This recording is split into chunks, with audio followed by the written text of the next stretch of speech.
this was absolutely ridiculous as fans, including myself, and a lot of the media is expressing their discomfort with the fact that Ty Jerome has left on what we thought would be a more expensive deal actually ended up being a cheaper deal than the Cavs re-signed Sam Merrill for. So now it leads us to the question, what are the Cavs doing? Because they possibly might have gotten worse after one in what is, as of right now, half a day of free agency. And it seems like they've gotten worse and haven't really made a good approach. And maybe not overpaid Sam Merrill, but paid Sam Merrill more than what Ty Jerome got paid in Memphis. I'm Matt Blade, your Cavs Digest. Thank you guys so much for joining me. The offseason is hot. The offseason is going. The offseason is here.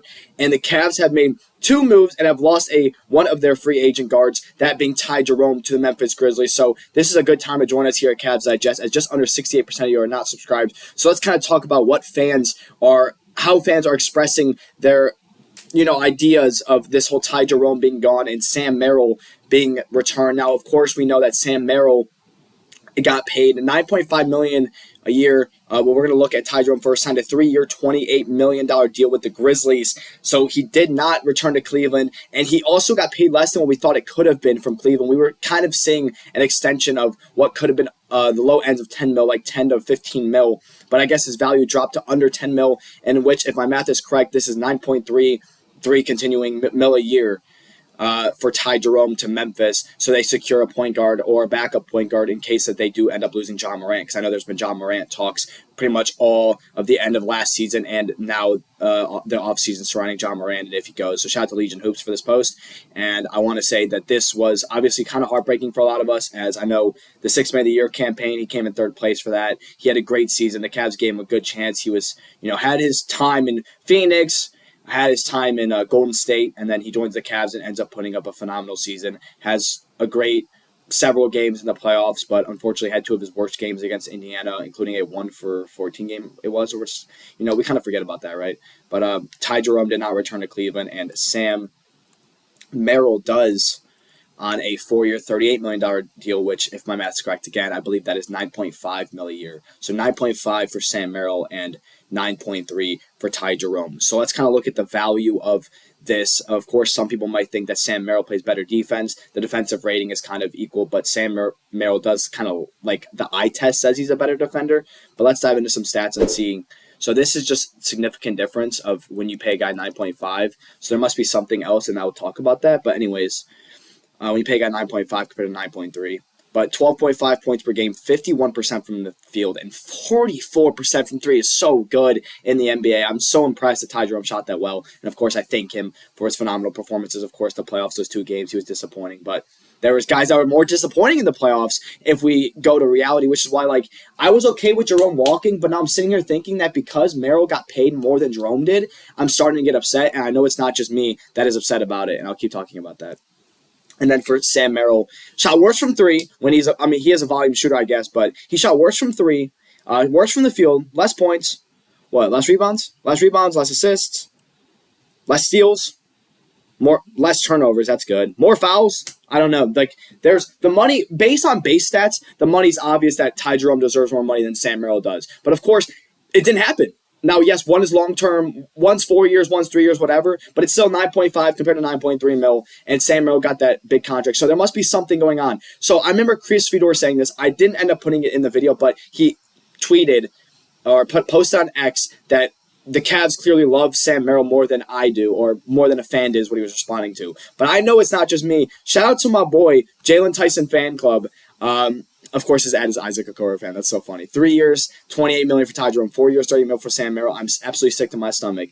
The replies on that post, go check it out. People are agreeing with him. Some disagree. But clearly, the Cavs organization loves Merrill more than we might. I like Merrill. I like him. I don't think he's good enough to get paid more than Ty Jerome, because Ty Jerome's upside is so high. A guy that is able to hit 30-point games at points, a guy that's able to average 13 points per game on 44% from three, while Sam Merrill is just going to be a catch-and-shoot guy who plays hard on defense. He's not even a great defender, but he because he's undersized or whatever and not unathletic, but less athletic than a great defender. But he does play really, really hard on defense, and I do like his effort on the defensive side. But the upside of Jerome is way higher. Sam Merrill, and I'm starting to think, you know what? I think they've trusted Merrill more than Jerome, not like even in the playoffs. This guy got 3 starts in the playoffs. Game 1 against the Pacers and games 3 and 4 against the Heat when Darius Garland was out. Ty Jerome only started 1 game, and it was game 2 against the Heat, in which they blew a 20-point lead and he shot 1 for 14. So in reality, the Cavs might just love Sam Merrill and love his effort, and they just don't like Ty Jerome as much as we thought. Like, that's literally the truth, right? Like, that could be the sad truth to this and why this happened.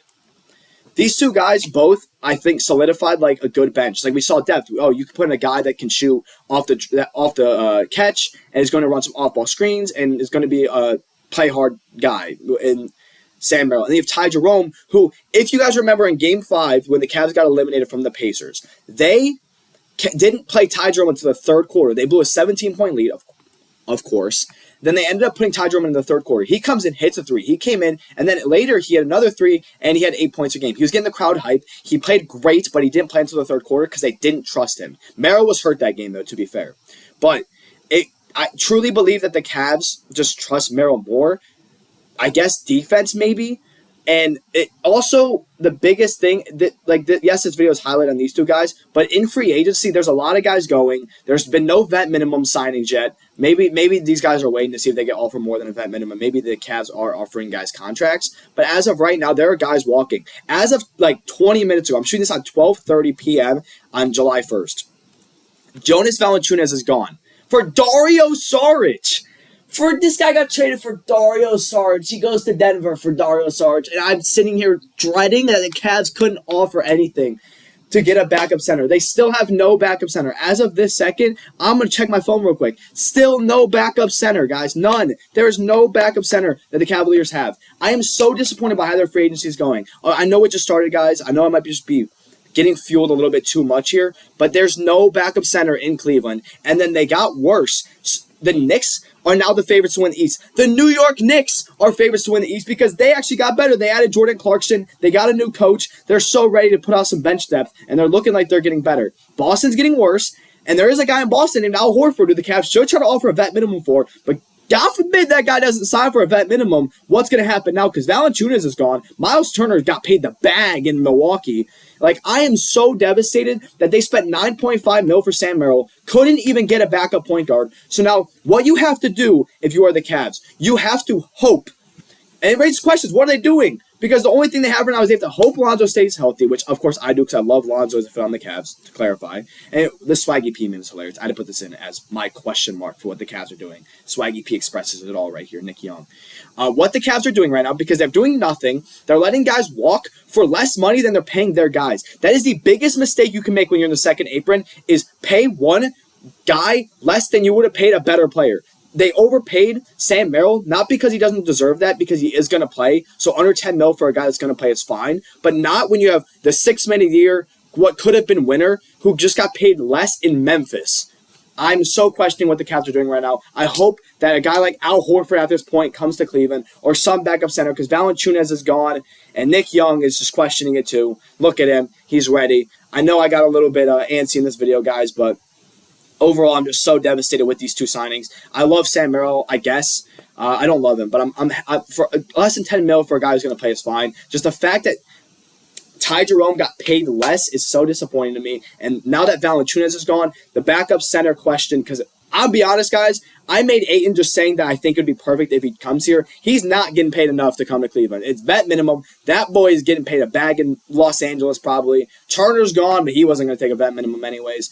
The Cavs have to get a vet minimum center. They can't get Dorian Finney-Smith, make a trade for him now. So, I know he's a 4, but that would have been a good fit for them, and that's been a rumored fit. So they got to go out and get, like, Duop Reith from the Blazers at this point, who I said would have been crazy, but at this point I'm happy with it. They got to go get Duop Reith maybe, Robert Williams, somebody. Man, it's okay. You know what? The Cavs, I'm going to trust Koby Altman and Dan Gilbert today and the rest of free agency. Thank you guys so much for joining me. I know I got a little passionate there, but I just really want the Cavs to make improvements because the East is weak right now and it's at its all-time low, and this is the best year on paper for the Cavs to go out and win a chip finally without LeBron. So thank you guys so much for joining me. I hope you guys feel the same way, and if you do not feel the same way, I'm so happy. Just let me know how you guys feel in the comments below. Comment, like, subscribe, share this video with your friends, and thank you guys for joining me.